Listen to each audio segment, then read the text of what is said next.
someone who has talked with many groups about legacy planning and the importance of this. My understanding is that people who sign up who want to know more about legacy planning are already ahead of the game in a lot of ways, because it is something that a lot of people are not thinking about doing. And so the fact that you're here today is a great sign that you're ready to start thinking about the future of your woodlot. Maine Woodland Owners, just in case you don't know, is a membership organization. We are someone who has about 2,500 members, and that is a big part of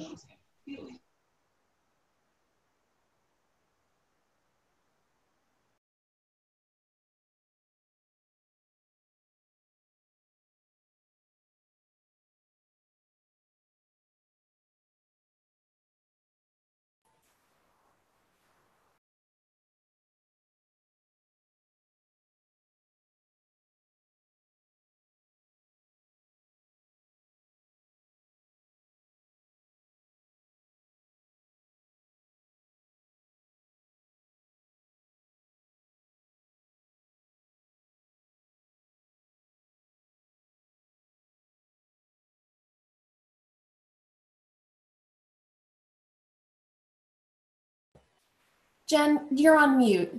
We can't hear you.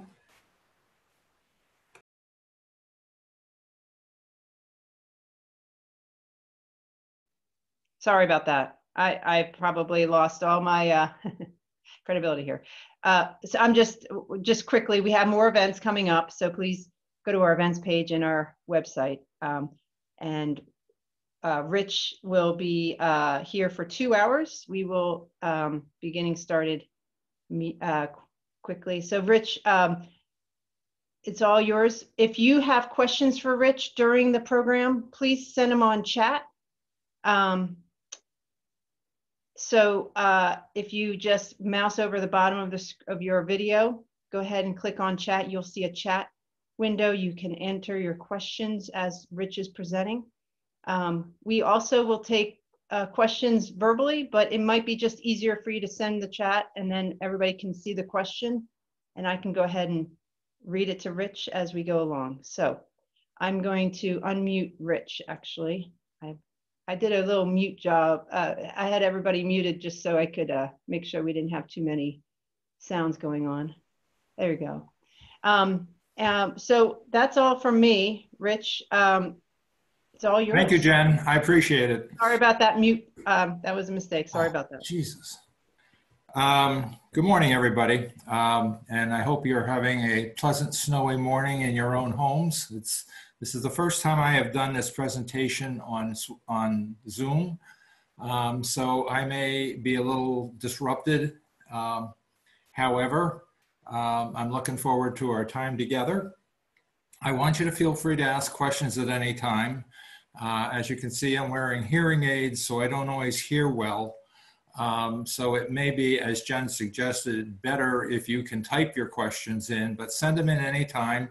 I will try and incorporate them into what we're doing, because I find usually questions are prompted by whatever subject we're talking about. This morning, I intend to make some general comments about legacy planning and why it's so important. Then I'm going to talk quickly about what I consider the 6 different choices of different options you have of ways of dealing with your land for the future. Then I'm going to go back and talk about the process of actually going through the legacy plan as we have designed the process. I'm sure is not the only one that people use, but it's the one that we've found pretty universal within the country. And it's a process which has been used not only for woodland owners, but for anybody who owns any kind of land and has a tie to the land.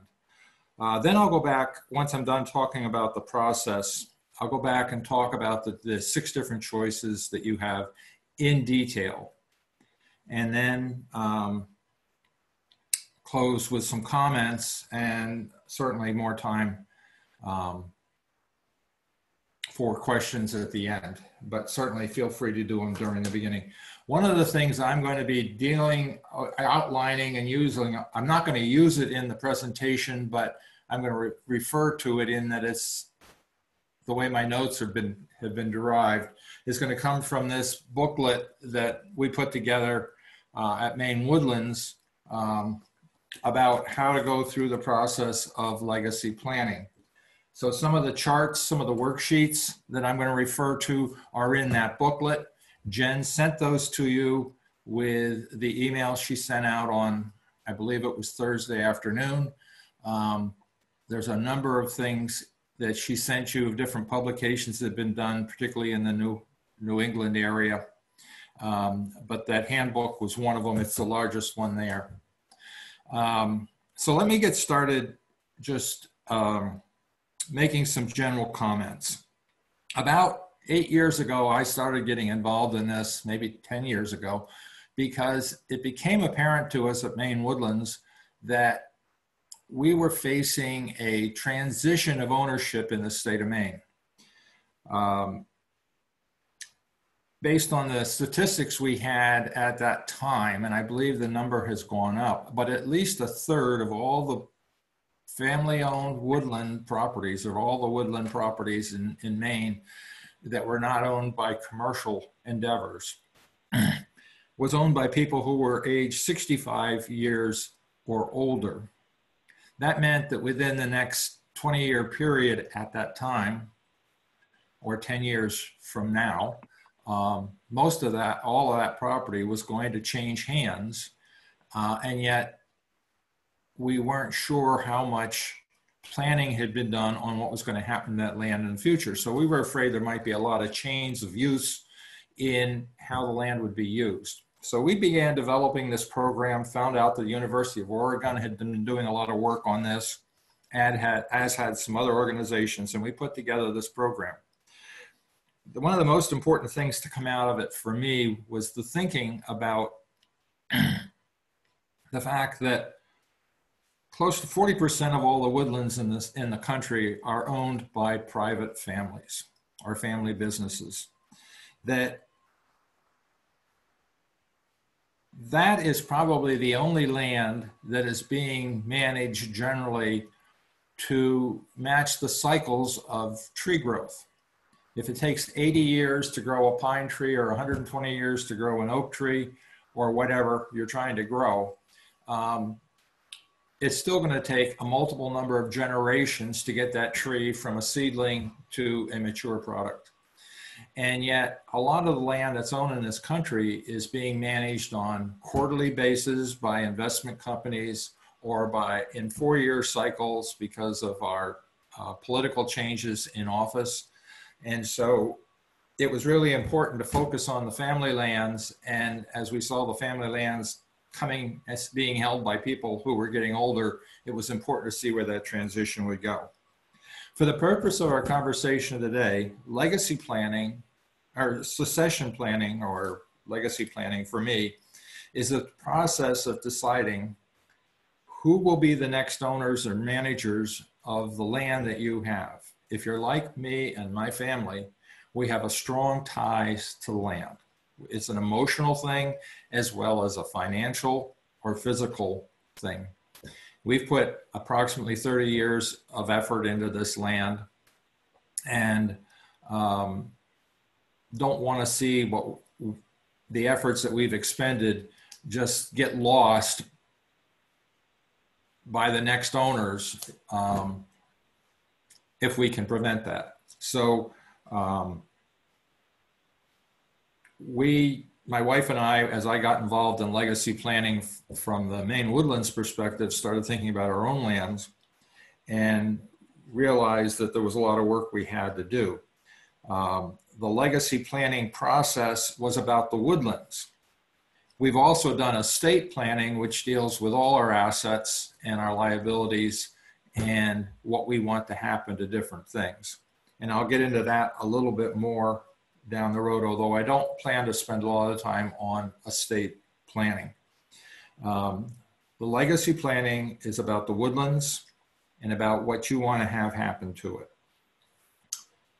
when I got access to some information done by the Kennebec Land Trust. They had done a survey about 8 years ago, and they found that approximately 41% of the people they surveyed that had land in Kennebec County had not even taken the time to prepare a will, and yet 61%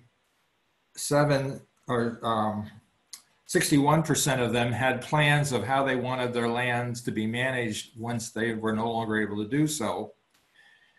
And of that 61%, 73% of them hadn't talked to the people that they wanted to have the land. They hadn't talked to them and told them how they wanted to do it. So I've been doing a lot of preaching about legacy planning through the years, trying to get people to begin the process. The fact that you're here today is important to me because it tells me you want to at least consider the process, and hopefully I'll convince you should start it. The choices. From our perspective, there are 6 different choices of what you can do with the land. The first one is pretty simple. You could just decide that you will sell it. And you could decide from that point, you can say, well, if I'm going to sell it, am I going to sell it now? Or am I going to sell it, let my estate sell it when my estate has to settle and liquidate all my assets and transfer or disperse my assets? That's pretty simple. That doesn't give you any control over what's going to happen to it, but at least it comes up with a decision of what you want to do with your land. Now, within that decision, you could decide that you're going to put certain restrictions or stipulations on how the land can be used or how the land is to be managed in the future. So you could say, well, I don't want to necessarily control who's going to own it. I'm going to sell it. But I'm going to say that it can only be used as woodlands. It cannot be developed, and it's to be managed on a sustainable basis. That's the first choice. The second part of the first choice was putting some restrictions on it, which really leads us into the second choice. You can decide that you don't have a logical person you want to manage the land in the future, but you do want it to be managed by somebody who will be responsible for it in perpetuity. So you might consider giving it to a land trust, or just giving some of the restrictions to the land trust, and I'll explain that in detail.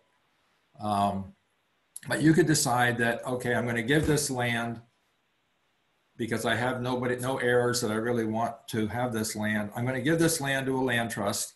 It'll be land that I'm going to stipulate will never be developed. And I will decide whether the restrictions to go with it. That way, you know where the land is going. And something I'll talk about a little bit in a while as well is that can lead you to some income tax advantages, some deductions. It's a complicated process for which you probably need professional guidance, but it can, depending on your land, where it is, what it's worth, and how the value changes if you put restrictions on it, like saying it can no longer be developed. That may give you some huge tax advantages, which we'll talk about a little bit in general. Rich, can I jump in for 1 second? Very quickly, did you want to ask the participants a question or just checking in to see where they are with their process, or is that a later? Are you done? Yeah, I was just wondering. Did you want to? So the second choice is you can give the land or some part of the rights of the land to a land trust, such as the Maine Woodlands Land Trust. The third choice you have is to consider And actually choices 3 through 5 involve giving the land to one or more heirs. The third choice is you decide, let's say you have 4 children and they all love the land and you all want them to have the land as part of their legacy and their memories. So you decide that you'll take your 80 acres and you'll split it into 4 parcels and you will give them each 20 acres of land. That's another choice. That has some, as far as I'm concerned, that has mostly disadvantages, but there's a few advantages in that it gets everybody a piece of land, but it has some disadvantages because you've now already done a subdivision by creating 4 parcels from 1. The fourth choice is to decide that there's one person of your 4 children, in my example, who really has a love for the land and who will really take care of it and really understands your management plans and style and goals. And you decide to give them the whole piece of land. That may or may not work with everybody. And we'll talk about family politics as part of the presentation and how it applies in this situation. But that may be the choice that makes the most sense to you because that's what's best for the land. The fifth choice is to create some kind of a legal entity, whether it's a limited liability company or a corporation or a partnership or a land trust of your private land trust, where you put the land into ownership of that organization, and then you give shares of interest to the heirs that you want to have part ownership in that land. That could keep your whole family involved, and yet it doesn't involve splitting the land up and allows them to act as a family unit. And politically, that has some advantages of keeping your family together when you're no longer around. That's an added advantage in many cases. That's the fifth choice. And the sixth choice is simply you do nothing, okay? You just decide, hey, it's just going to be part of my estate, and I'm not worried about what happens to it. And I'm not going to try and control what land use it's used for once I'm gone, or how the trees are managed, or how the ecosystems are affected. I'm just going to treat it like my car or my tractor. 6 choices. Sell it and control the sale. Give it to a land trust, or at least put restrictions on it to go through a land trust. Split it up according to the number of heirs I want to have it. Give it all to one heir. Put it into a company or some legal organization where everybody can own a piece of it. And number 6 is do nothing. Those are the different choices you have. But I think more importantly than dealing with those in detail right now, I'd rather talk about the process, because the process really deals with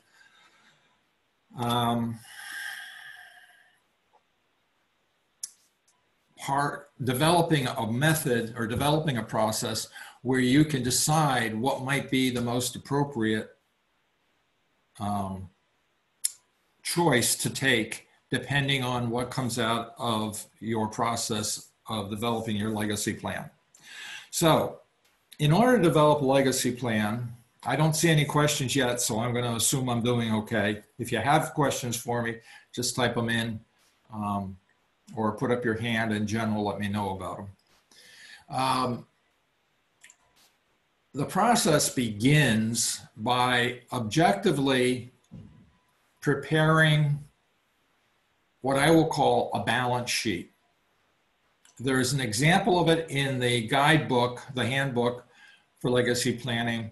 It focuses an awful lot, that particular worksheet, it's worksheet number 1, focuses an awful lot on the land and not as much on the other assets. And I hope that your estate is such that you have not only the land, but you have some other assets as well, just for your own good. But anyway, you need to prepare what I call a balance sheet. A balance sheet would simply be a piece of paper that lists on the left-hand side everything you own, okay? your car, your truck, your tractor, your chainsaw, your home, anything of reasonable value. I certainly wouldn't get into the silverware and things like that, but I certainly would think about what's worth, say, $2,000 or more, or $1,000 or more, and write it on the left-hand side of a piece of paper. And then after you've listed everything you own, on the right-hand side, write down any obligations you have. So if you have a car, do you have a loan on it, or do you own it outright?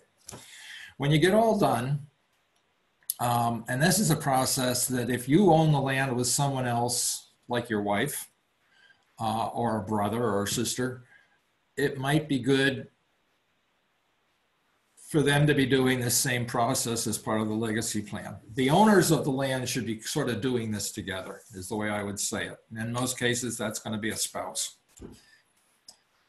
Once you've done that, then you need to determine how important the land, the woodland, not the rest of the assets, but how important is the land to you. And important can mean its financial effect. It can also mean, as importantly, in my opinion, its emotional effect.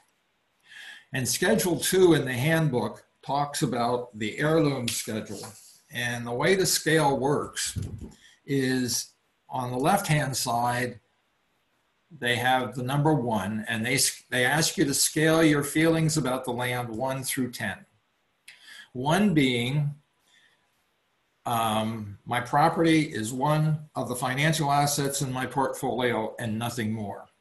Somebody gave you the land 5 years ago, you've done nothing with it, it's just an asset, and you aren't into being a landowner. I don't think that's the case if you're on the call this morning, but that might be you. Or it might be another owner in common with you of who own the land. On the other end of the scale is number 10. My property is a priceless family heirloom to be protected at all costs. I can think of some people in the state of Maine who have had the land in their family's ownership for 12 generations. It's really a very part of their basic character and of their family stature. The land is literally priceless. They may buy or sell pieces of it occasionally because it's a good business decision, or they want to accommodate a neighbor or whatever. But as far as would that family really be that family without the land? Probably not. So they're probably going to rank the land as a 10. But in your decision process of how you're going to develop your legacy plan, you need to do scale, the heirloom scale. You need to say, how important is this land to me? And again, this should be done by all the owners that are involved in the ownership of the piece of land that's in your life right now. Step 3 is to then begin to say, and I think a lot of us do this and have these ideas in our heads, but we never take the time to write them on paper. So step 3 says, takes worksheet number 3 and figure out what are your values and what are your goals for the land. In the case of the land that Beth and I own, Beth being my wife, we've owned it since 1982. We bought it after it had been high graded, and it was hit hard enough that there was nothing to do to it until recently. It just needed time to grow back. It needed time to develop and find its own characters of its own different stands. But so our goals through all the time of ownership have been, okay, we want the woodlot to recover from being improperly harvested last time, and then we want to make a harvest, which we actually did this last October through December, and then we want to take that next generation of woodlot inventory and develop it for future growth. So we wrote that stuff down on our values and goals worksheet. We wrote down what our goals were what we'd like to see happen next. We talked about, and we did this in, actually, the way we did this, I should tell you, is we took worksheet number 2 and worksheet number 3, the heirloom scale and the values and goals worksheet, and we did them independent of each other. I was in one room, Beth was in another. By the way, Beth came back with, I think, around a number 3 on the heirloom, and I came back with a 7. I would think that we're now probably both around 9. Part of that came from our learning about each other's interests and spending more time with the land and consciously really forcing ourselves to decide what we wanted. And as that happened, the land became more important to us. But number 3 is develop those values, develop those goals. And I think this is the crux of why I didn't spend a lot of time on the 6 different choices because developing your values and goals kind of tells you what kind of structure you need to accomplish those. But anyway, you need to do that. And so what Beth and I did was we filled these out separately. And then we sat down together, agreed to be nice, which we always are anyway. And we compared our goals and we compared our values. And we developed a 3rd set of goals and values, which was our combined plan. And at the time, it was to have the land made available to our children if they were willing to show an interest in the land and understand why we were managing it the way we were, and if they were going to be sensitive to the types of issues of land ownership that we felt were important. So then we moved from that point on to step 4, and we said to both our daughters, who at the time were in their 20s, mid-20s, they both had young families. They both were struggling, as young families do. And we said, we're trying to figure out what's going to happen to our land. We're getting older. This is the only place you've ever lived. By the way, our children are adopted. They're biological blood sisters. They're from the Philippines. They came to us at the same time.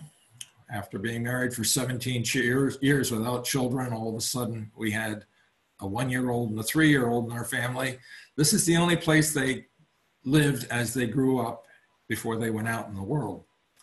And we said to them, I assume this property has some ties to you.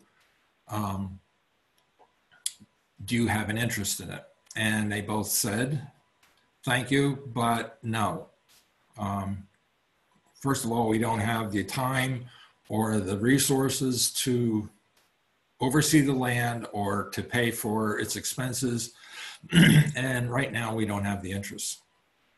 So for Beth and I, that meant going back to the drawing boards and reevaluating our goals. And it had been a number of years since we had done a will. And so we were in the process of beginning to think about going beyond the legacy planning. We were thinking about what do we have to do for estate planning and how do we want that structured. And so when we went back and redid our values and our goals, we decided that we would sell the land when we could no longer manage it, but we would sell it with restrictions so that we could at least, as some people say, manage it from the grave. We could at least prevent it from being developed in the future because we felt there was a need. We live in southwestern Maine in a town called Otisfield, which is about 10 miles above Sebago Lake, 30 miles from Portland, and it is getting heavy development pressure.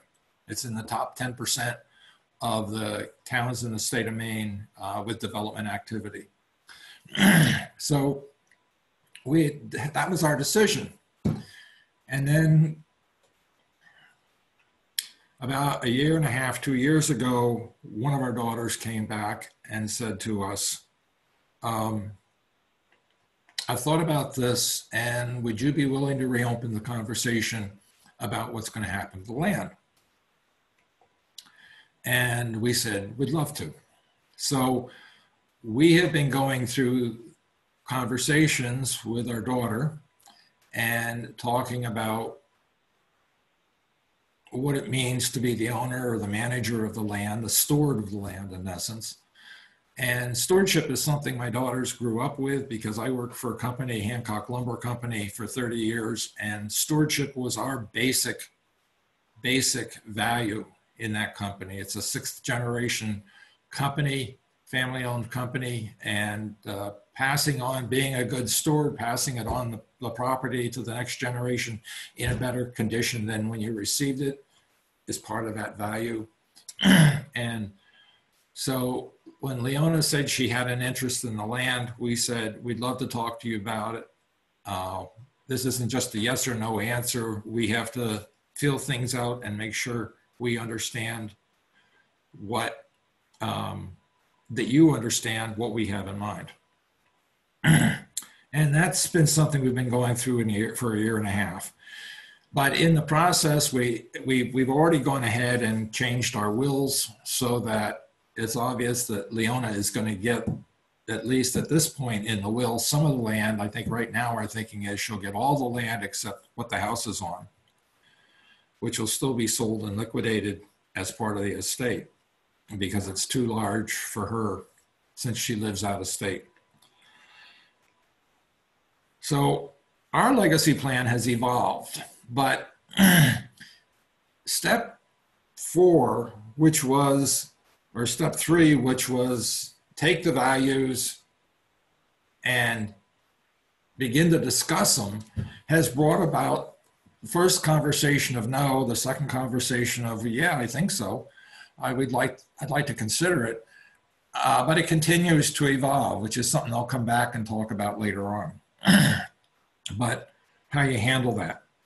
But you need to get into a point of conversation. Now, you may be, I don't know what your individual backgrounds are. If we were in the same room, I might get into them a little bit. But let's say you're in a situation where you've got some, say, let's go back to the 4 children, and 2 of them live nearby. One has a strong interest in the land. The other 2 live out of state and have their own lives, come back occasionally. But you have got to figure out as you do your legacy plan, what makes most sense. And it may be that one child of your 4 who has a strong interest in the land is where you want the land to go. But in order to make that happen politically, you need to open up conversation about your legacy plan to all 4. You need to say to all 4, what is your interest in the land? You need to say to them, we need to have an open conversation here about what we want to have happen. And we think that we, as your parents, have a better of opportunity of coming to some kind of family consensus that's amiable while we're still here to talk about it. Because once we're gone, the 4 of you are going to try and do it amiably, but there's probably going to be hard feelings. The whole communications process is probably going to break down, and it's going to end up in a messy estate. So the legacy planning process, by opening it up to a family conversation, is really important. I know of some situations where, in fact, one of them's mentioned in one of the booklets that Jen sent you a digital copy of, where the current owners wanted to give their land to the next door neighbor and didn't even want to keep it in the family because they thought it was going to be the best thing for the land. That said, communications are really important. So once you get beyond developing what you want to have happen to the land. You can't call that your succession plan yet because you need to take the time to talk it through with everybody and hopefully get to a point of consensus. There's an example used by the University of Oregon. They did a similar handbook to what Maine Woodlands did, and it was called Ties to the Land. And in it, they gave a fictitious family situation where there was a mother and a father going through succession planning, legacy planning. And they had 4 children, and one of them was strongly tied to the land, worked on it on weekends with the father. Another one that lived by and had a substance issue and could not provide properly for herself and her children, the owner's grandchildren. And then there were 2 other offspring, both who lived away. One was professional, had a successful business. The other one was, but came home. The other one didn't want to have anything to do with the whole family and never came home. And with that dysfunctional family, the example worked through of how they evolved with a plan that could work for everybody. In their case, the land went into a holding company, a LLC, limited liability company, and 3 siblings owned it. The 4th person who didn't want anything to do with the family, got some money, not equal to the value of, not equal to 1/4 of the value of land, but she got some money. She was treated equitably, not equally. And the family came up with a way to help the one offspring who had a substance issue and a family existence problem. And that was obviously a fictitious example, which is probably pie in the sky, but it was something to aim for. And those are the things you have to consider when you do family planning. There's a couple side notes I want to make before I go on to the rest of the steps of the legacy process, because I think they're relevant. When you talk to your children, if that's your wish, to have them get the land, bear in mind that they have got their own needs. I found through the process of getting involved in legacy planning, that a lot of children go through a process that maturing. We all know that they go through a maturing. We all did it. But I find that when they're in their 20s, they're in what I'll call the survival stage. When they're in the 30s, they're probably in a stable stage. They've gotten past trying to make ends meet. They found a way to make that work. They've gotten into a lifestyle that works, and they can get through every day without too many crises. And they're beginning to develop their careers. Their family's taken on its own personality, and they're comfortable with what they're doing. And then when they get to 40, they're at a more mature stage. And when they get to the 40s, they begin to develop their life values and their life goals. And that's when the land is apt to be more meaningful to them than it would have been in their 20s, which is when we approached our daughters, okay? They were trying to figure out how to get their infants fed and cared for and maintain a job to bring enough money home to pay their bills. And it wasn't working. And that was not the time to say to them, hey, when do you want, how would you like to have the land? So take into consideration those kinds of time issues or growth issues and what's going on in their lives. Secondly, they may have reached the 40s, 30s or 40s in their age scale, but they may have some special needs. They may have a substance issue. They may have a child with a substance issue. They may have had a bad marital situation. They may be a single parent. They may have circumstances that require support, and don't leave them in a position to where they're able to help you with your succession plan, help you with your goals of what you want to come out of your legacy plan. I'm sorry I keep using succession and legacy interchangeably, but to me they are. The terminology has changed in the last 10 years, and I'm having trouble keeping up. But this morning I'm trying to use the word legacy planning, but not always. Okay, let's go on. Once you have a plan that you like, that you feel good about, that you think is doable, and that you think your family's on board with, then you want to write it down in good detail, including what needs to happen and when does it need to happen. And then you need to begin to develop a network of support from professionals, because at this point, you're going to evolve from legacy planning to estate planning. If we want Leona to have our Margaret Edwards lot, then we have to put it in the will so it's going to happen. If we don't do that, then our administrator or executor, whatever it is, will not know to do that. Then they'll just include it in the whole package of our assets. So at this point, you need to find an attorney at a minimum. And you may be sitting there saying, oh my goodness, this is going to cost me a lot of money.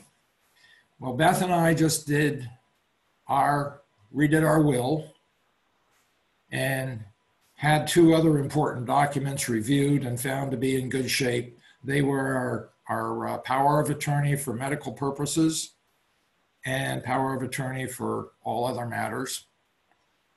And the whole process of rewriting the will and the review of those other two documents cost us $1,000. We had a very good attorney. The key to it was I took her an outline and I said, Linda, this is what we want. Beth went with me. And we said, this is what we want to be in our will. This is how we want our assets liquidated. This is particularly what we want to have happen to the land. And she said, great. Didn't cost a lot of money because it didn't take her a whole lot of time to do that. We didn't make it particularly complicated. We have grandchildren. There will be trusts set up when the grandchildren, when we die, so that the grandchildren can have the benefit of some of the estate value over time. But very simple, didn't cost a lot of money, gave us a lot of peace of mind, and it put permanency into what's going to happen. It put a written plan together of what's going to happen. And then the final thing about a legacy plan, once you have one, and about an estate plan as well, is you need to review it periodically. You need to go back and look and say, at least once a year, is this document, given what I have for assets, given where I am and where we are in life, does this document reflect what we want to have happen when we pass away?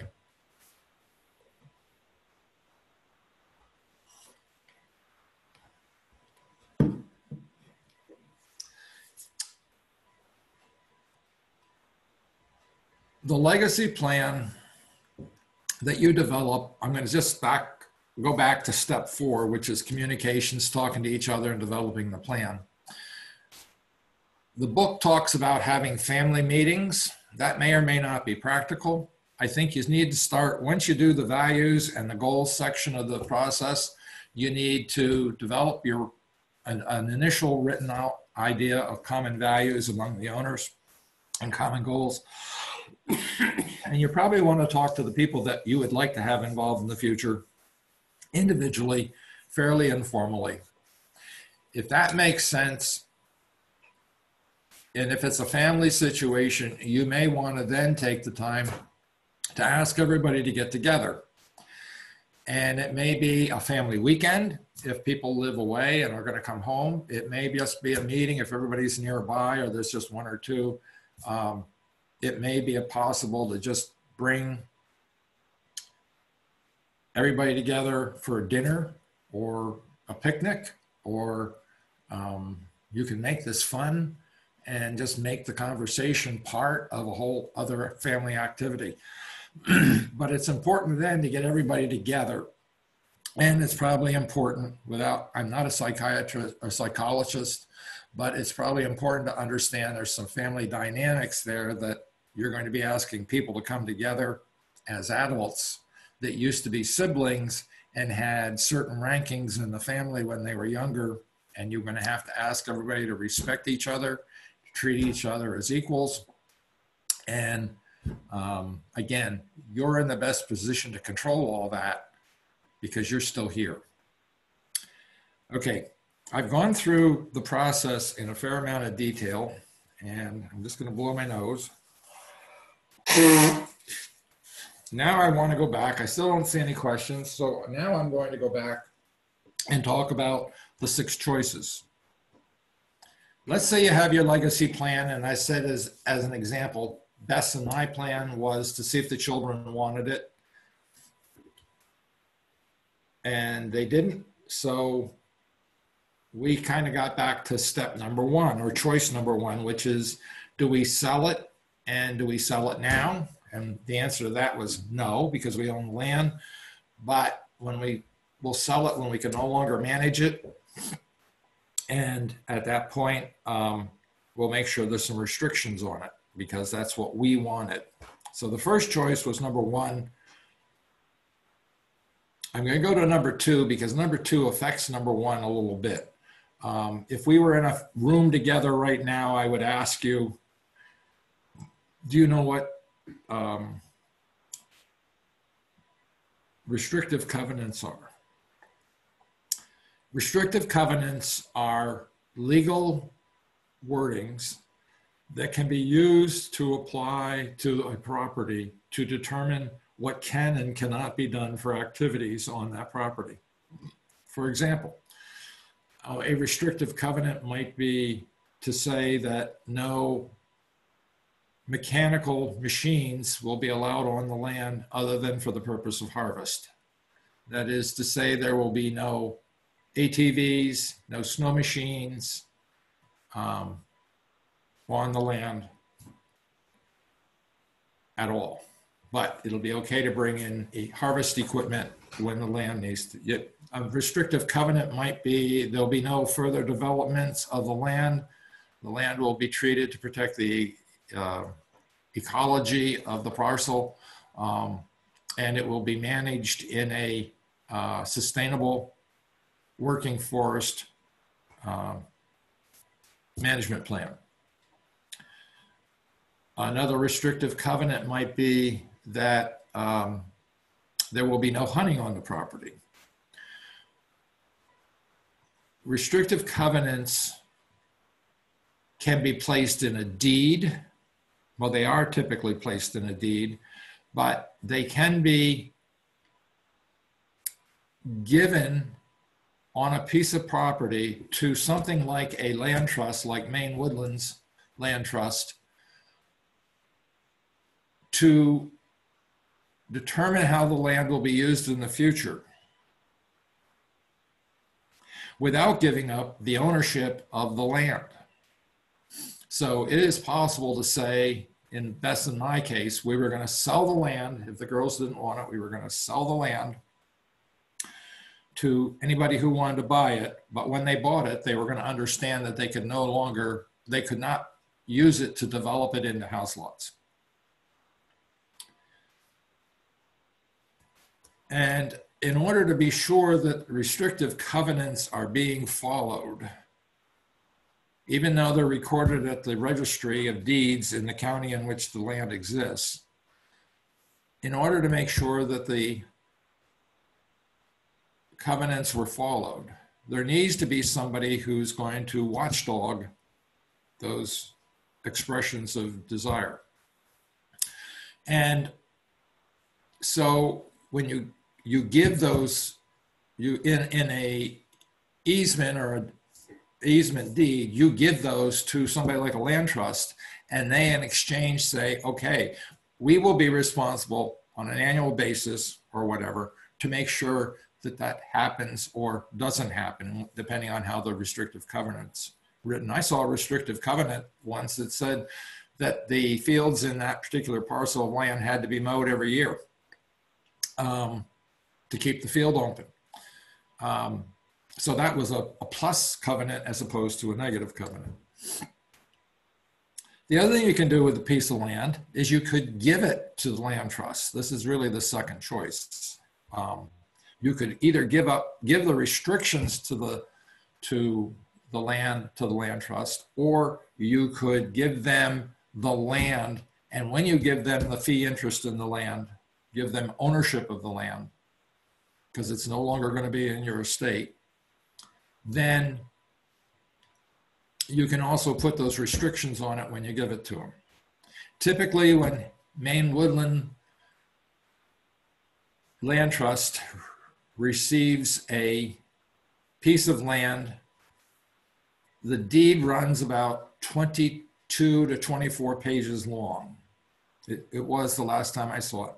And that's because the restrictive covenants take that much distance, that much room to clearly, legally express the covenants of ownership for the future. There were about, it must be 15, maybe even 20 years ago, the Pingrees in eastern Maine put restrictive covenants on their 900,000 acres of family land. And their deed enumerating the restrictive covenants was around 9 pages, I'm told. And in the time that happened until now, the legal world has developed expanded definitions and expanded ideas of what should be restrictive covenants to now where that area is now about 22 pages long. So this is definitely a world of the professionals, although you need to read that stuff and you need to understand what it says. For example, you may have a restrictive covenant that says gravel cannot be sold off the land, but if gravel is needed to repair the trails on the land, gravel can be harvested for that purpose. As opposed to just saying, no, there will be no harvesting of gravel or no procuring of gravel. So step number 2 is where I'm going to spend most of the time, except for maybe step 5 or choice 5. But just choice 2 is fairly involved and fairly complicated. When you give land or just easement restrictions to a land trust, most of the land trusts in the state of Maine now are very competent, and they've standardized the way they get involved with the receipt of lands. And they do it with the understanding that they are going to be responsible for the land basically forever. So far, courts have not overturned a piece that was conveyed with restrictions. And in the state of Maine, land trusts have been very important to woodlands because I believe we only have about 6% of our total 19 million acres of land in the state of Maine, which is publicly owned. Almost all of it is privately owned. Much different than the rest of the country. You go out west and as much as 50% of the land in a state may be publicly owned by the county, the state, or the federal government. But not so here in Maine. So land trusts have been a way to take land and move it into a quasi-public ownership through land trusts and allow the current owners the conveyors of the land to understand that what they want to have happen to the land in the future will be actually managed that way. A hypothetical example, the tax considerations can be significant. Say you own 100 acres of land in Cumberland County near Portland, and that's worth $500,000. That's what the town assesses it for. Let's say just by chance that if you got the property appraised by a certified appraiser, he would say, based on market value and the quality of the land, it's worth $500,000.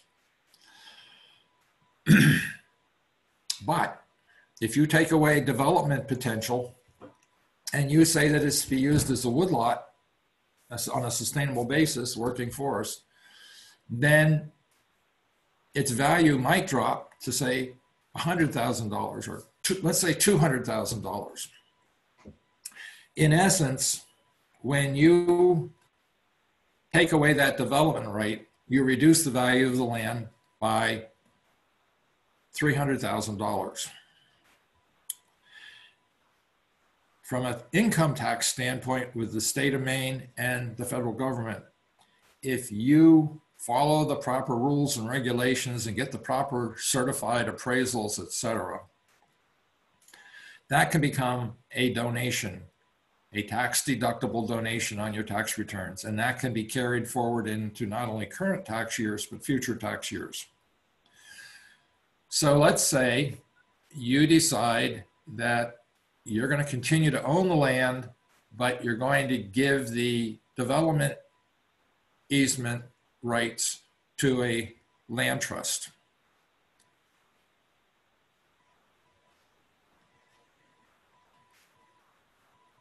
And assuming everything is done correctly, you have just taken your land, you continue to own it.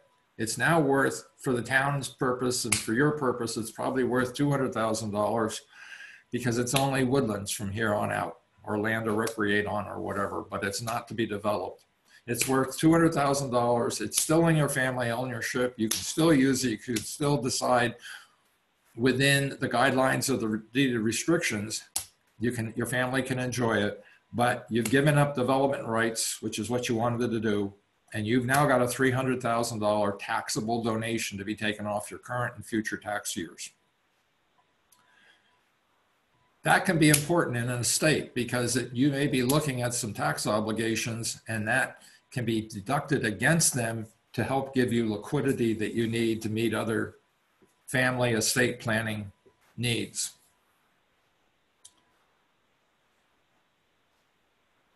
In that example I just gave you for tax deductions, if you worked with a land trust like Maine Woodlands Land Trust and you wanted to just give them the parcel, then your tax value goes from obviously $500,000 to zero because you no longer even own a fee interest in it.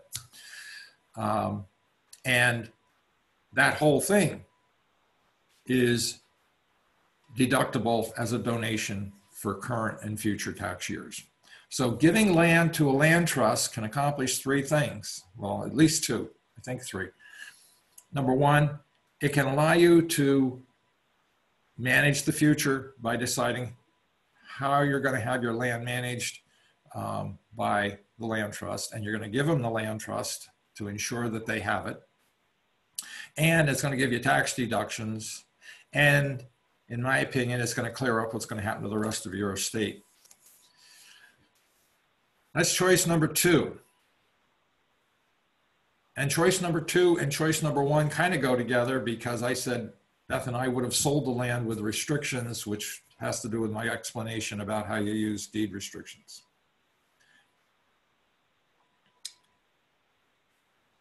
Choice number three is take your piece of land, like I talked about.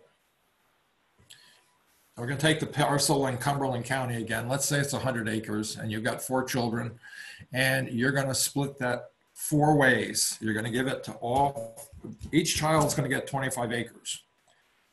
Now, there's a couple problems with that. I mean, the good thing is they each get a piece of what used to be home, although the house can only be on one of them if it's on any of them. Maybe it's not on any of them. But they each get a piece of the past. They each get a piece of your life in that they each get 25 acres. That's the good stuff. The bad stuff is you've taken a 100-acre piece of land and you've split it up into 4 parcels, which you don't need to go through subdivision for in the state of Maine because you're giving it to family members. But now you've got 4 pieces of land that could be managed in 4 different processes under 4 different managers. And if you didn't put any restrictions on it, it could be, one piece could be subdivided, another piece could just be sold off to somebody who wants 25 acres and not be in the family anymore. And the other 2 pieces might remain in the family, but be managed differently. So all of a sudden you've gone from one ecological system to 4, and you could have multiple different purposes for how that land is used. And if that fits in with your values and your goals, that's fine. But if you want to maintain the woodlot as a woodlot, it's going to be hard for it to work that way. Number 3 is to take the land and give it to one child. This is the old European style of generational transfer. There's a special name for it. The process may not be good for treating each heir equally, but it may work really well for you if your one child, which in our case now is Leona, really has an interest in the land and wants to manage the land into the future the way you think it should be. If your assets, going back to the balance sheet you prepared in step 1 of the process, if your balance sheet is such that you own other assets, you can end up being able to, from a perspective of financial value, being able to treat all your heirs equally. But I would also suggest that it is possible that maybe treating them equitably is more important as it relates to your legacy plan. By the way, I want to thank you all because so far I haven't seen anybody sign off. So I'm hoping this is good for you so far. And I haven't seen any questions, so I'm hoping I'm answering your questions. You're a great audience. There's been no interruptions. That said, there's a in the handbook that I talked about earlier, we put in little bars in the middle of them. We put in these special little shaded areas which address certain key issues. And one of them is, how do you treat your family, your heirs equally versus how do you treat them equitably? I once did a workshop on legacy planning and a woman said to me, I live up country, I own 500 acres. My husband was a logger. We made our livelihood off our 500 acres. My one son is a state forester and he loves the land. He works it every weekend. And my other son is a CPA in New York City and he comes home, he loves us. We have a great family together, but he doesn't need the land and he doesn't have an interest in the land in the future. What do? I only have the land and I want to be fair to both my children. And we worked out a legacy plan where the son in Maine got the land. He got 500 acres of land. The son in New York was part of the conversation and felt that that was the best thing because number one, he respected what his parents had wanted. His father had died, but before he died, he'd expressed to both sons that he wanted the land to stay in the family. And so the mother was trying to keep it in the family, but be fair to both sons. And because the whole family was involved in the conversations over a process of time, they worked out this situation. The one son got the 500 acres.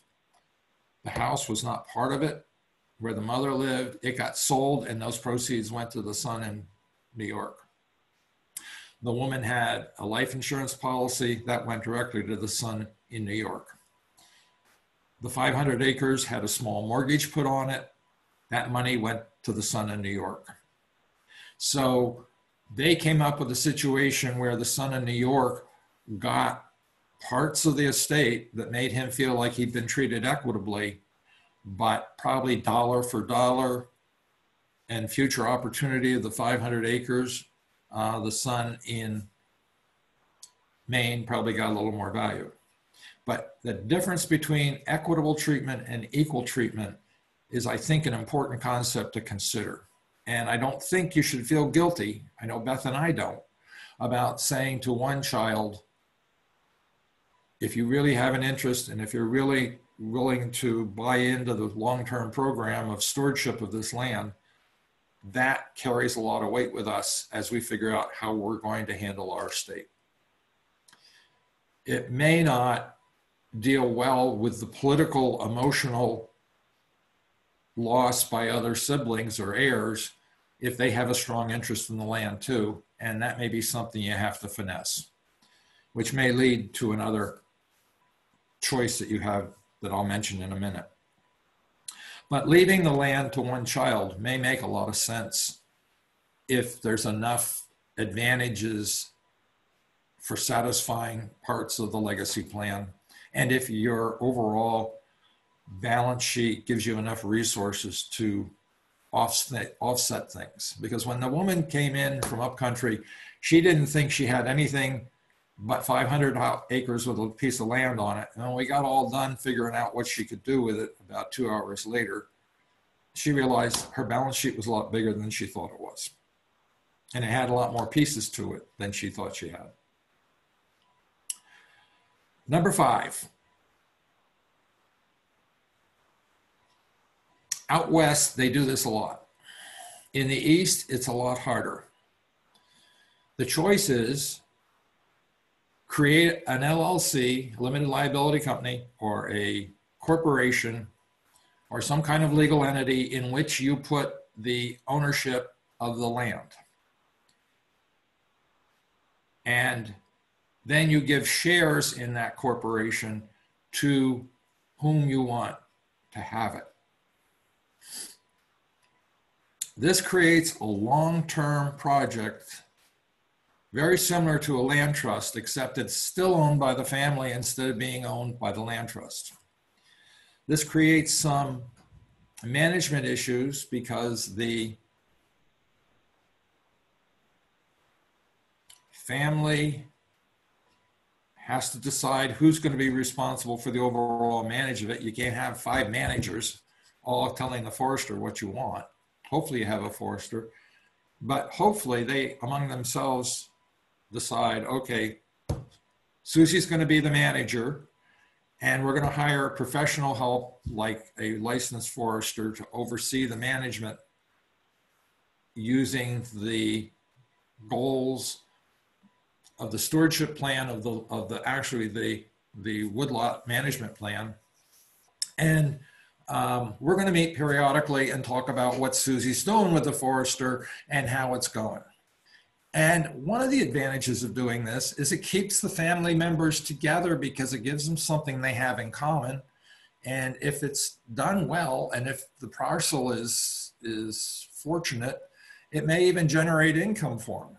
So that gives them another reason to be interested. But it's a way to keep sustaining family co-involvement, which in these days where everybody lives in some other part of the country and we all talk by Zoom or whatever, has broken up or reduced a lot of family contact, interaction. The problem in New England is in Maine, the average woodland owner owns 40 acres of land. 40 acres of land is probably not enough to sustain a lot of administrative structure and cost. We typically harvest every 15 or 20 years, once every generation. If you're really doing a heavy management on land, you may get down to harvesting every 7 to 10 years. but your proceeds are less because you're, at least until you get the land up to real performance, which takes more than a lifetime to do, you're not going to generate a lot of income. Your goal in New England, at least for us, is the goal is to generate enough income from harvest and maybe some other revenue streams, if you can find them, off the land, to pay the taxes and pay any management expenses in between harvests. Out west, the land parcels typically run 600 to 1,200 acres in size, and there's enough financial mass there to be able to handle the cost of running a company. Down south, they harvest every 3 to, no, that's too often, but they harvest every 7 complete harvests, clear cuts. They harvest every 7 to 15 years because their growth cycle is so much quicker. And the species they're talking about, like southern yellow pine, grows so much more quickly. But option 5, like for the 12th generation family I was talking about, or the Hancock Lumber Company that is 6th generation, that is the structure that makes a lot of sense. When you get involved in that, again, you really should have some kind of professional legal advice, because you need to talk about things like, do you want the ownership of the stock to be by your children only, or your children and their spouses? What happens if one of your children and their spouse decide to get a divorce?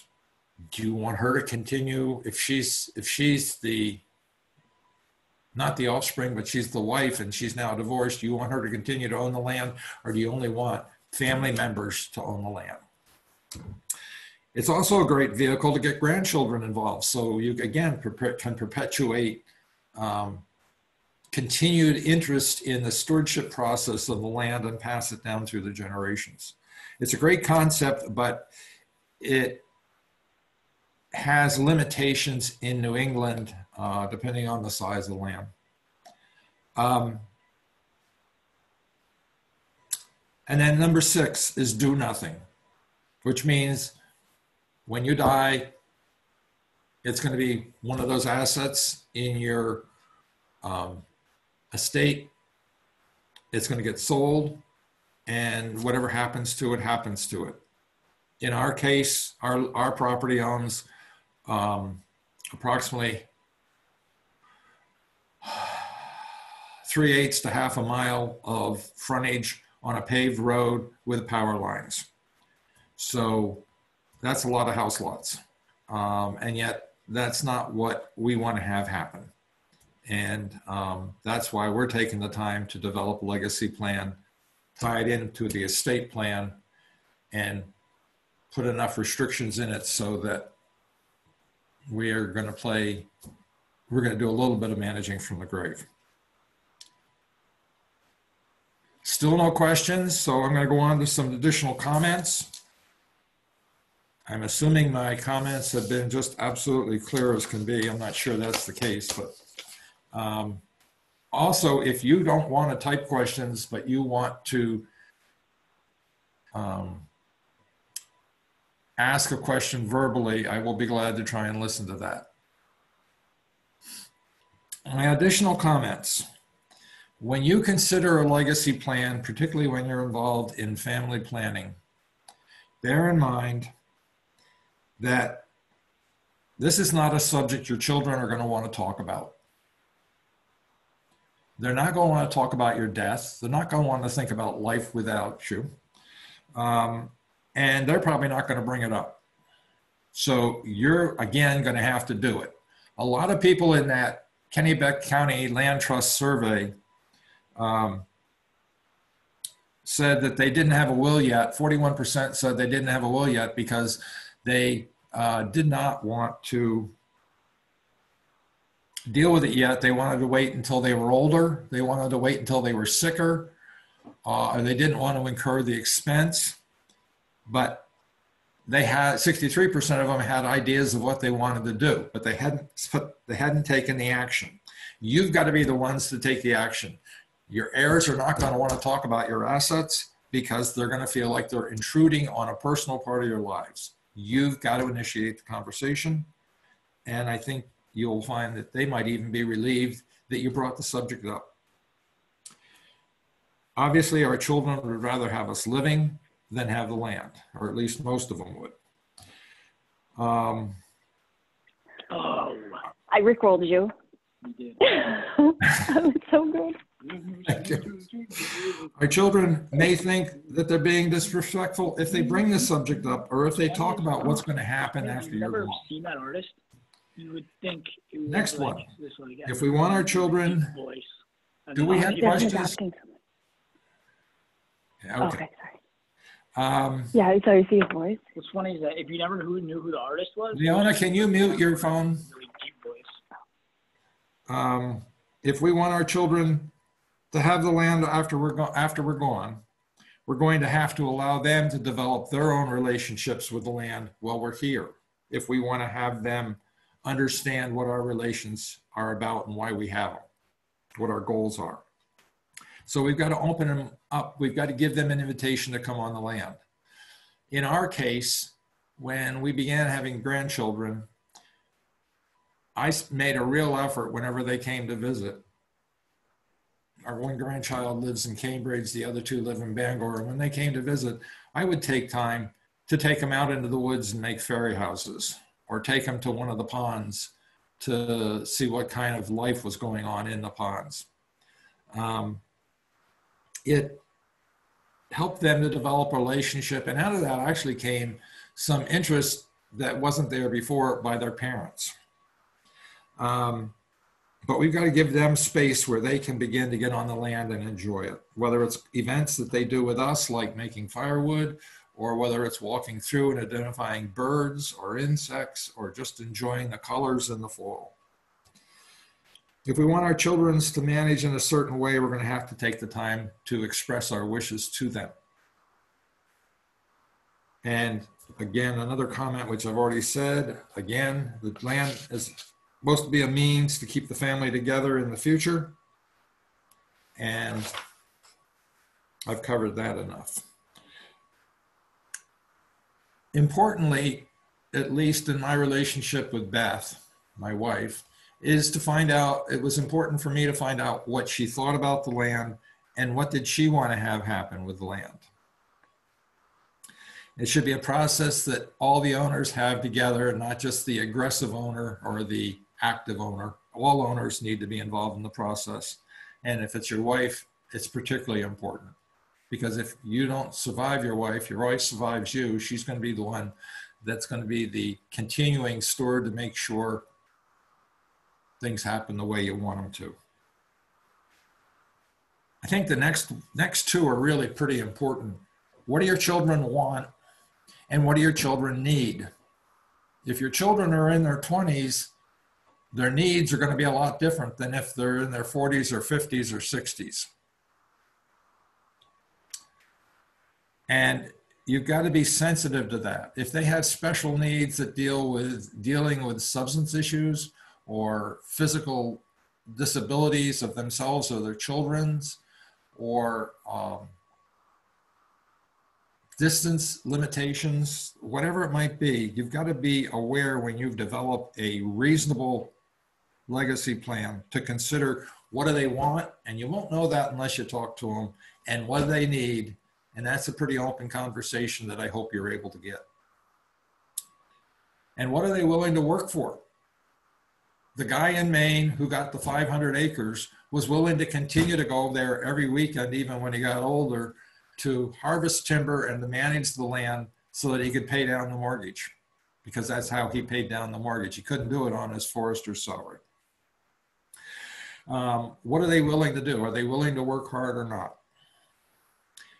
And at what stage of life, I've already covered this a couple times, but it's important. What stage of life are they at? Are they in a survival stage, a stable stage, or a stage where they've begun to develop their values?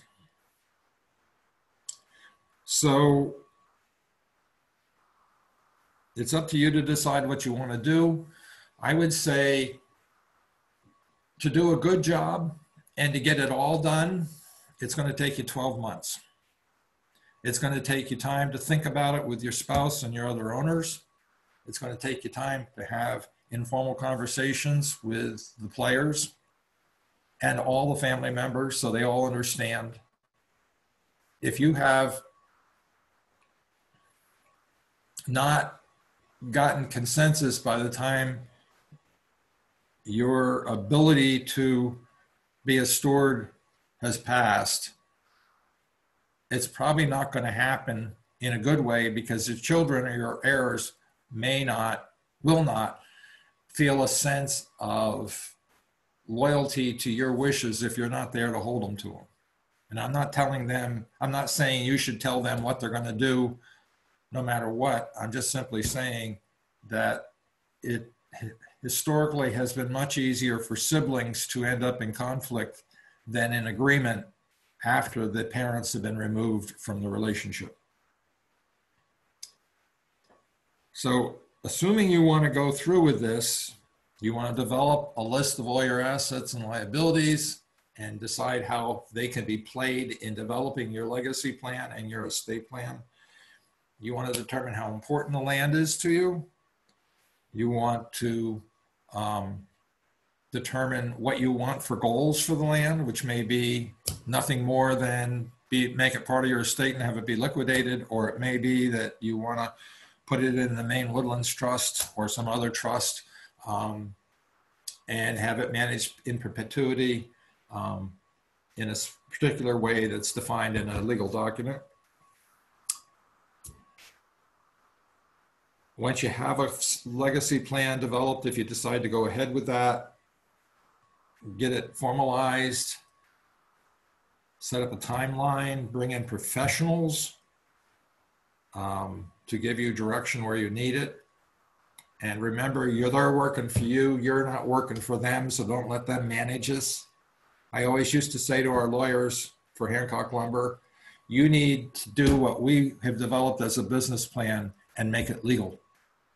All I want you to do is make it legal. I don't want you to develop the business plan. We've already done that. And that was a pretty good way of keeping them on task, and it was a good way of keeping the bills reasonable. Have a family meeting if that makes sense. Develop your plans, and then finally in the end, get that will, get it clearly defined what's going to happen, how it's going to happen. If you're going to sit down and work with a land trust, either to develop a list of restrictions that you want them to oversee in the form of a restrictive easement, or whether you're going to give them the land, that's going to be a series of meetings. So they're not going to simply let you walk in and say, here, I've got 50 acres, I want to give it to you. Here's the deed. It's a series of meetings where you talk about their goals and their expectations and your goals and your expectations, what they're willing to do and what they're not willing to do, and how do your restrictions fit in with the management style and the management plan that they have for the rest of their lands. And that takes a number of meetings. I think it could be as many as 10, maybe even. And then you're going to have the trust attorney working with your attorney and working out the details. And hopefully they start with a standardized easement, restrictive easement, to keep the costs down, because we don't need to have them reinvent those again. Enough of them already exist. If you work with a land trust, it is not unreasonable for them at some point to say, we're glad to take your land, and for that, there's enough value there that we can manage these easements. If you just had your land clear cut, which often happens, and then people decide, not clear cut, but you had your land cut. Let's say it was a good job and the forester was involved and it was sustainably cut and all. But when you give that land to the land trust, you're giving them a piece of land, an asset, that is not going to generate any income for a minimum of 10 years. So you're asking them to take on a burden of land taxes and management expenses for the next 10 years, for which they're going to have no cash flow. So it may be reasonable for them to say, hey, we need a little cash in here to help offset the expenses for the next 10 years. that would be a deduction as well as the other land of the gift of the land. So that might be something you'd want to do if you have the money. The other thing that's reasonable for you to understand is that if you don't give them the fee interest in the land, but you do give them the development easement restrictions, let's say you give them an easement that says you want it managed sustainably, working forest, you want it no further development allowed. And you're asking them to oversee that and make sure that that's the way the land is managed for forever, and you want them to check it once a year. At Maine Woodland Trust, we figure that costs around $1,500 a year for the average easement lot that we have to be responsible for. And by law, both statewide and nationally, we're responsible for providing that management and oversight of that parcel of land, even though we don't own it, once we sign the deed, the easement deed. So if they're going to have an expense of $1,500, again, they may ask for some kind of money up front that they can put in an investment account to offset that, because they're going to look for the cost of aerial photos every year. They're going to have to go look at the property by a paid professional that they're going to pay. They're going to have to walk the property and make sure that there's no violations. In the event there are violations, like we had at Maine Woodland Trust a couple of years ago on some properties in Naples, Maine, you're going to have to get involved in the issues that led to the violation and get them cured. And that is additional management time. So it's not unreasonable for a land trust to say, we'll take your land, but we need a little money too. And that's something you negotiate, which is why these meetings take a little bit of time.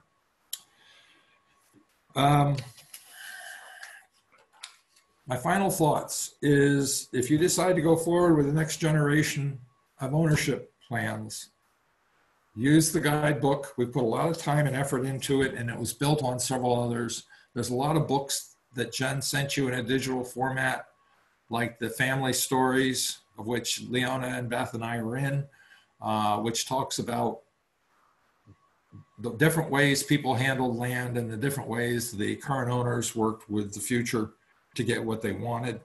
But look at all that stuff. Talk to other people who you may know of who have gone through succession planning. There are some people, Mike Dan being one, who'll be very glad to talk to you about what they went through. I certainly am available to talk to you.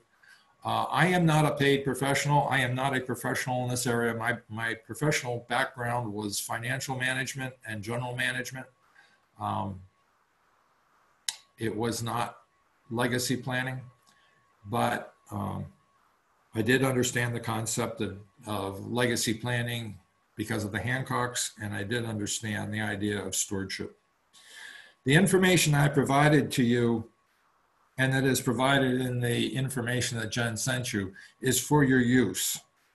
We do not have the ability or the education to be able to give you legal advice or tax advice, but we wanted to give you the structure and a possible process that would make things work for you. If you want to get a hold of me, you can either email me at mqh@fairpoint.net, mqh@fairpoint.net. Jen, I think, will make this information available to you. Or you can call my cell phone, which is not always on, but has voicemail, at 207-415-1628. I will be glad to provide information if I have it, or give you ideas of where you might go. I don't have a list of attorneys to recommend. I don't have a list of accountants to recommend. But if you just want to talk a little bit, I'll do it. But I don't do this for a living, and I don't do this for an interest. I do it as an interest because I believe it's what's best for the state of Maine. It's what's best for our land. We live in this wonderful area of the world where we have a forest that stretches from New York State to New Brunswick. It is probably the largest boreal forest in the world. Maybe not in the world, but it's certainly one of the largest ones. If we allow development and subdivisions and improper use of the land to take place, we're going to destroy this wonderful area that creates oxygen, captures carbon, provides home for many different species of animals, insects, and wildlife. And we need to protect that. We need to do the legacy planning to ensure that. I would be glad to answer any questions if anybody has anything.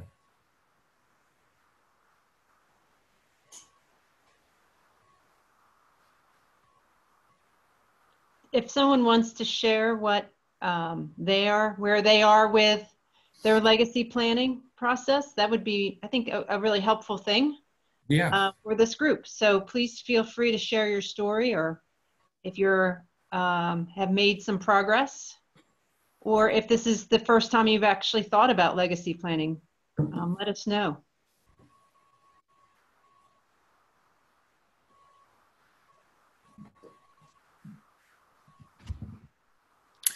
Morning. And if I also Sounds like we have somebody. Go right ahead. want to know if this has been a reasonable format. Yeah, this has been an outstanding format this morning. I very much appreciate the information that you all have compiled, and you've obviously put a tremendous amount into it. Just to share where we are, we own 160 acres. It's across the road from our house, so it's not connected to the house. We have a young son that is a forester and an older son that is working for a software company over in England. The young forester, we've always assumed, is the heir apparent for the land. And I think after listening this morning, we're going to have the conversation with both boys as to the interest of the older one in the land as well. So I think that's been extremely helpful in thinking through what both boys might want and what the final outcome might become. Excellent. Well, I appreciate that feedback. I think you'll be fascinated by what they say to you, and I think it will, I hope, bring you all closer together. That's another benefit of sharing your dreams with others.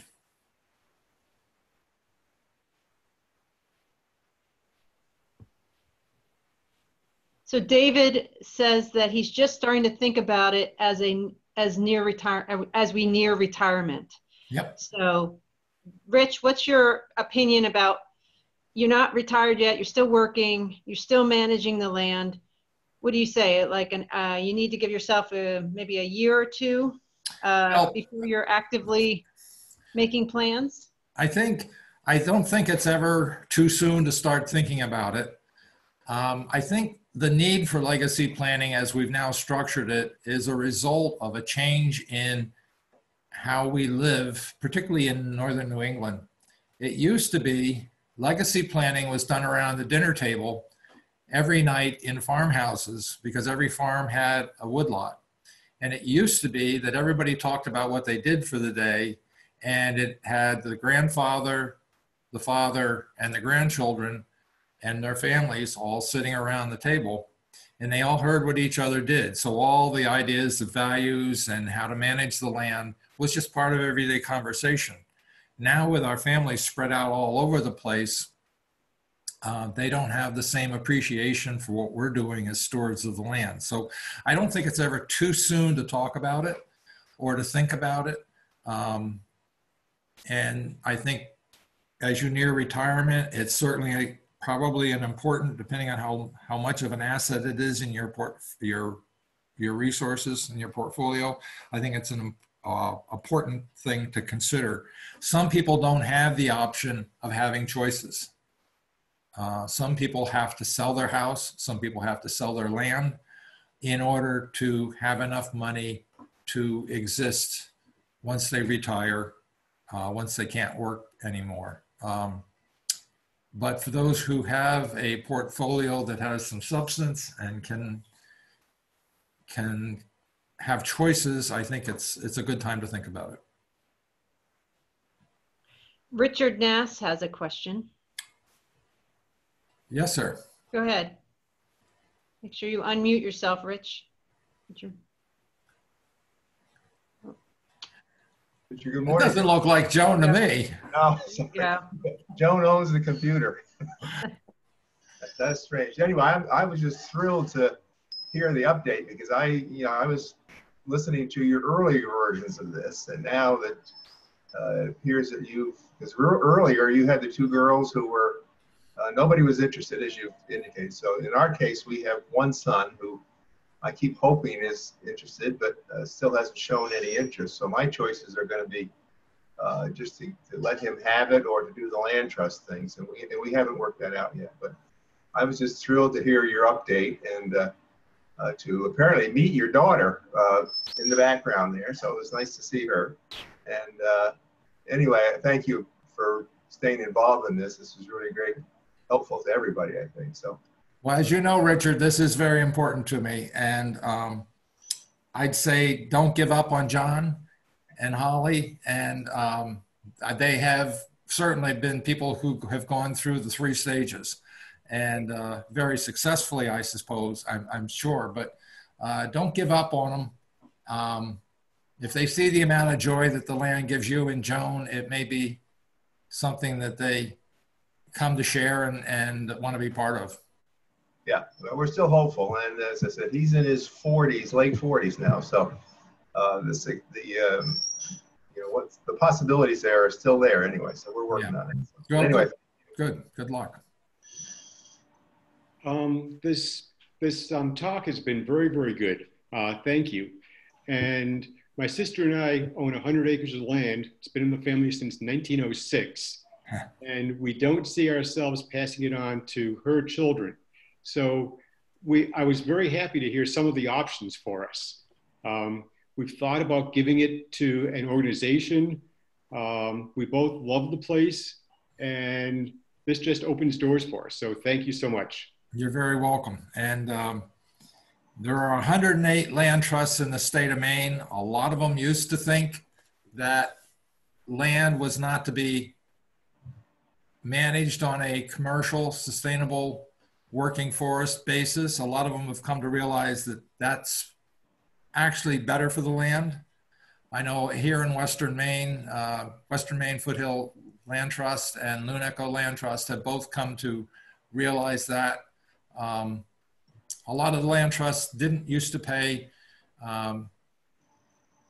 tree growth taxes in the communities where the land were, and Maine Woodlands Land Trust started that as an example. We pay land trust tax, we pay real estate taxes in all the towns where we have property, and other land trusts have begun picking up doing that. And so I think you will find and I'm glad you brought this up, John, because I didn't spend enough time on it.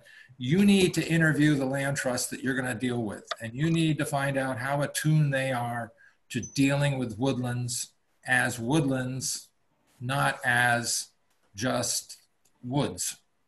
And I think there are some that have matured. Maine Woodlands, I know, is certainly one of them because we created it for woodland owners who didn't have other options and wanted to know their land was going to be taken care of in the future. So interview the land trusts and make sure that you're happy with what they're doing, and make sure they have future management, because a lot of these land trusts are just getting to the end of their initial management teams. And as those people age out, they've got to come up with good, strong second generation management teams. Which is why a land trust that's tied to something like Maine Woodlands is a good consideration, because it's got active management for a lot of reasons, not just for the land trust. But good luck with your search. Thank you.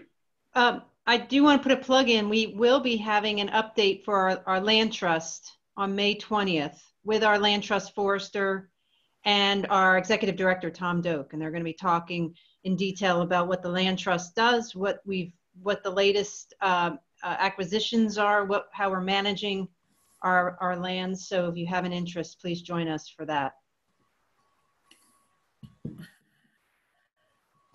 Okay. Any other questions or comments? Anything we could do better?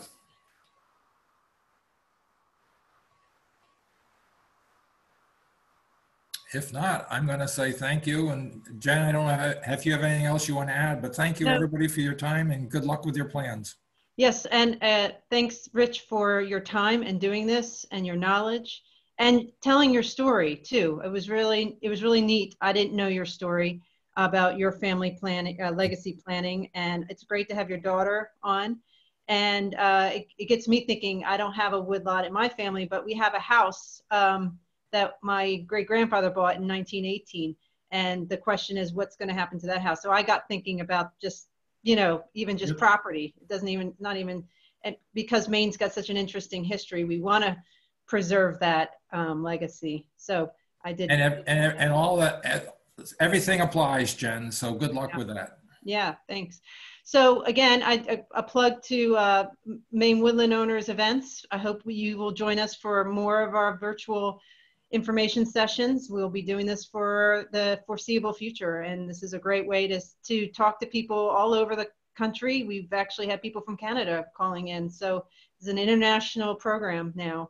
And it's all, and the feedback is great. So thanks, Rich, for giving your information out, your contact information. So if you do have more questions, you will be reached by folks. And then always feel free to call our office or email me. We've got great folks on staff who can help as well. So I hope everybody enjoys the snow and stay safe. And we'll see everybody hopefully soon on the next program. Thank you, Jen, for setting that up. Everyone. Thank you, Rich. Have a good day, everybody. You too. Bye-bye.